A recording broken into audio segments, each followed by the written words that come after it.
Hello दोस्तों, आज इस वीडियो में हम लोग पदार्थ की अवस्थाएं और उसकी अवस्थाओं को कितने भागों में वर्गीकृत किया गया है उसको विस्तृत रूप से पढ़ेंगे। तो आइए, पदार्थ की अवस्थाएं हमारे चारों ओर पाए जाने वाले पदार्थों को तीन अवस्थाओं ठोस, द्रव तथा गैस में वर्गीकृत किया गया है। तो जो हमारे आसपास वस्तुएं दिखाई देती हैं उससे क्या कहते हैं? पदार्थ कहते हैं। आपको पहले वीडियो में बताया गया है। और पदार्थ की कितनी अवस्थाएं होती हैं? तीन अवस्थाएं होती हैं, ठोस, द्रव, गैस। अब पदार्थों की जो ये अवस्थाएं हैं उनके कणों की विभिन्न विशेषताओं के कारण इनको तीन अवस्थाओं में बांटा गया। किसमें? ठोस, द्रव तथा गैस में। तो आइए ठोस देखते हैं किसे कहते हैं। ठोस की परिभाषा है पदार्थ की वह अवस्था जिसका आकार व आयतन दोनों निश्चित होते हैं, ठोस कहलाते हैं। यानी जिसको हम दबा नहीं सकते हैं, जिसको हम खींच नहीं सकते हैं, वह क्या कहलाता है? ठोस कहलाता है। यानी उसके आकार में या आकृति में परिवर्तन न कर सकें। जैसे पत्थर है, क्या पत्थर को हम दबा सकते हैं, न खींच सकते हैं? ईंट है, ईंट को दबा सकते हैं, न खींच सकते हैं। उसके आकार और आयतन में हम परिवर्तन न कर सकें, उसे क्या कहते हैं? ठोस कहते हैं। तो ठोस जैसे पत्थर, लकड़ी, बर्फ, मेज आदि, ये सब क्या है? ठोस हैं। अब ठोस के में अणुओं की जो व्यवस्था होती है वे बहुत क्रम से, एक निश्चित क्रम से होते हैं। उनके क्रिस्टलीय ठोस के कण परस्पर बहुत निकट होते हैं, जो त्रिविमीय जालक में होते हैं। त्रिविमीय जालक मतलब 3 डायमेंशनल में होते हैं। पूरी तरीके से वे बंधे रहते हैं और वे एक रूप से निश्चित व्यवस्थित रहते हैं। यही कारण है कि ठोस के कणों की स्थिति निश्चित होती है। और ठोस का आयतन जो होता है वह उनके अंतरा अणुक बल, ठोस के जो आयतन होते हैं या उनका आकार, उनके कणों के मध्य अंतरा अणुक बल अत्यधिक प्रबल होता है। यानी मध्य उनके जो अंतरा अणुक अवकाश यानी स्थान जो होता है कणों के बीच में, जो इनके कणों के बीच में स्थान होता है बहुत कम होता है, बहुत पास पास होते हैं, जिसकी वजह से ये स्वतंत्र गति नहीं कर पाते हैं, इधर उधर मूव नहीं कर पाते हैं। कण एक निश्चित स्थान पर ही कंपन कर सकते हैं, इधर उधर नहीं जा सकते हैं। अतः ठोस का आकार व आयतन निश्चित होता है। संपीड्यता इनकी क्या होती है? इनकी संपीड्यता जो होती है, कणों के अंतराकणीय स्थान बहुत कम होने के कारण ठोस बहुत कम संपीड्य या लगभग असंपीड्य होते हैं। अब असंपीड्य का मतलब ये होता है कि यानी इसके आकार और आयतन में हम दाब लगा करके आयतन को कम नहीं कर सकते हैं। बहुत हल्का फुल्का कर सकते, नहीं तो नहीं कर सकते। नगण्य के बराबर संपीड्यता होती है, दबा नहीं सकते हैं। यानी ये असंपीड्य होते हैं कहने का मतलब।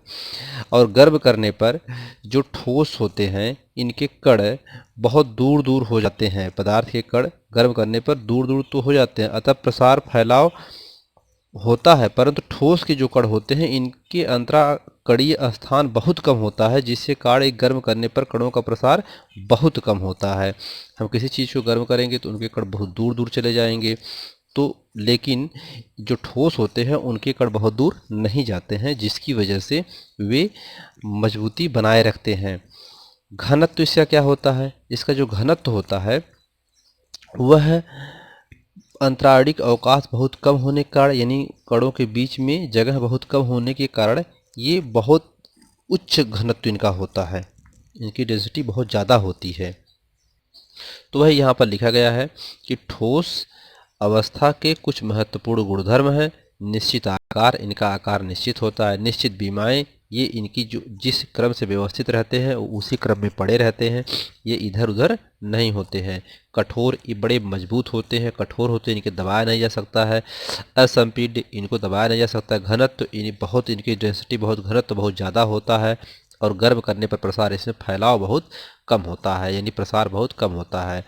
अब आता है अगला, द्रव अवस्था। तो द्रव अवस्था पदार्थ की वह अवस्था जिसका आयतन निश्चित हो परंतु आकार अनिश्चित हो, द्रव कहलाता है। जैसे जल है, जल, एक गिलास अगर जल है तो एक गिलास जल उसका आयतन उतना ही रहेगा, लेकिन आकार अगर उस ग्लास के पानी को गिरा दिया जाए तो उसका आकार बदल जाएगा। तो इसलिए पानी तो एक गिलास ही रहेगा, लेकिन आयतन उसका क्या होगा, उतना ही रहेगा, लेकिन उसका आकार जो है बदलता रहेगा। अगर उसी एक गिलास पानी को हम थाली में रख दें, थाली का आकार ग्रहण कर लेगा। अगर उसी को लोटे में रख दें तो लोटे का आकार ग्रहण कर लेगा। लेकिन वह पानी जो है अगर 500 ml है तो 500 ml ही रहेगा, पानी का आयतन नहीं बदलेगा, जगह उतना ही घेरेगा, जिस बर्तन में रखेंगे उतना ही स्थान लेगा। ठीक है। अब इसके जो है कण जो होते हैं द्रव के बहुत दूर, थोड़ा ठोस से थोड़ा दूर होते हैं इसके कण। इनके अंतराणुक बल यानी इनके कणों के बीच में जगह होती है थोड़ा से ठोस की अपेक्षा। तो यही इनका गुणधर्म क्या है, अनिश्चित आकार। इसलिए इनका आकार क्या होता है, अनिश्चित हो जाता है, इधर उधर घूमने लगते हैं। और ये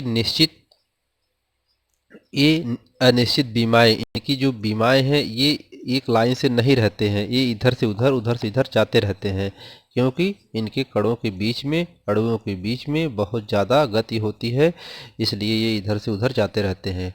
बहाव, ये बह सकता है, जैसे जल है, तेल है, दूध है, ये सब क्या कर सकते हैं, इसमें बहाव हो सकता है, बह सकते हैं। कम संपीड्य, ये कम संपीड्य होते हैं, कहने का मतलब कि इनके अंतराणुक स्थान अधिक होने के कारण ये ठोस की अपेक्षा इनके अणुओं अंतराणु का स्थान अधिक होता है, जिसकी वजह से ये कम संपीड्य होते हैं। और निश्चित आयतन, इनका आयतन लेकिन निश्चित होता है। ठीक है। आइए अब गैस अवस्था देखते हैं। गैस अवस्था में पदार्थ की वह अवस्था जिसका आकार व आयतन दोनों अनिश्चित हों गैस अवस्था कहलाता है। जैसे हाइड्रोजन, हीलियम, ऑक्सीजन, जल वाष्प आदि। न तो इसका आकार निश्चित होता है न आयतन निश्चित होता है। इसको जितना जगह मिलेगा उतनी जगह घेर लेगा, और ये किधर भी जा सकता है, किसी भी डायमेंशन में, यानी किसी भी बीमा में घूम सकता है, यानी इसकी बीमा भी अनिश्चित होती है। तो गैस के फिगर यहाँ पे बना लेते हैं। गैस का फिगर जो है ऐसे, इसके कण बहुत दूर दूर होते हैं, कहीं भी मूव कर सकते हैं, कहीं इधर जा रहा है तो कहीं इधर, कहीं इधर, कहीं इधर, कहीं इधर, कहीं इधर, ऐसे इधर उधर इसके कण मूव करते हैं। और ये गैस द्रव की अपेक्षा बहुत दूर दूर इनकी कण होते हैं, इनके कणों के बीच में काफ़ी जगह होती है। ठीक है। तो आइए गैस अवस्था कुछ गुणधर्म देख लेते हैं। इसका आकार निश्चित होता है। ठीक है। इनकी जो गैसों के अणुओं की जो व्यवस्था होती है वह व्यवस्था बहुत अंतराणुक, बहुत इनके बहुत नगण्य होता है, जिसकी वजह से ये इधर उधर अनियमित गति करने लगते हैं, और इसमें गति बहुत तेजी से होती है। अनिश्चित बीमाएं, बीमाएं इनकी अनिश्चित होने का मतलब कि इधर से उधर जाना। बहाव, इसमें बहाव बहुत तेजी, किधर भी जा सकते हैं, बहाव इसमें बहुत तेज होता है। और अधिक संपीड्यता, इसमें संपीड्यता जो होती है अधिक होती है। कहने का मतलब कि अगर गैस के अणुओं के मध्य अंतराणु का स्थान अधिक होता है तो ये दाब में वृद्धि करके गैस को हम अणुओं के समीप लाया जा सकता है। इसके कारण गैस अत्यधिक संपीड़ित होती है। कहने का मतलब कि हम इसको दबा करके कम भी कर सकते हैं, संपीड़ित होती है, इसको आसानी से दबाया जा सकता है, इसलिए अधिक संपीड्य होता है। गतिज ऊर्जा, इसमें गति बहुत ज़्यादा होती है, कण दूर दूर होने के कारण ये बहुत ज़्यादा इधर उधर घूमते हैं। घनत्व भी बहुत इनका कम होता है, यानी अत्यधिक होने के कारण, क्या अंतराणु का स्थान अधिक होने का कारण गैसों का घनत्व बहुत कम होता है। अब अनिश्चित आयतन, इसका आयतन क्या होता है, अनिश्चित होता है, इसका आयतन निश्चित नहीं होता है। आइए इसमें कुछ हम पिछले वीडियो में चर्चा किए थे, दो अन्य और जो है कि हमारी अवस्थाएं होती हैं, प्लाज्मा, बोस आइंस्टीन कंडेंसेट।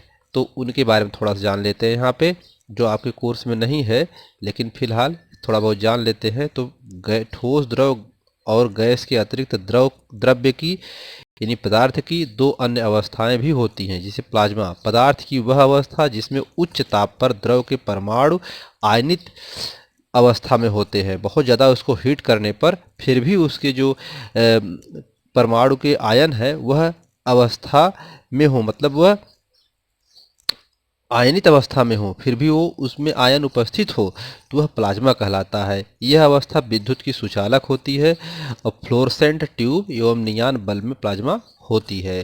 ठीक है, इसके बाद अगला है आपका बोस आइंस्टीन कंडेंसेट। तो यह पदार्थ की वह अवस्था जो अत्यधिक निम्न ताप पर प्राप्त होती है, ये बहुत ही कम ताप पर प्राप्त हो जाती है, जिसे हम बोस आइंस्टीन कंडेंसेट कहलाती है। तो दोस्तों, अगर आपको ये वीडियो अच्छा लगा हो तो लाइक करें, सब्सक्राइब करें। धन्यवाद।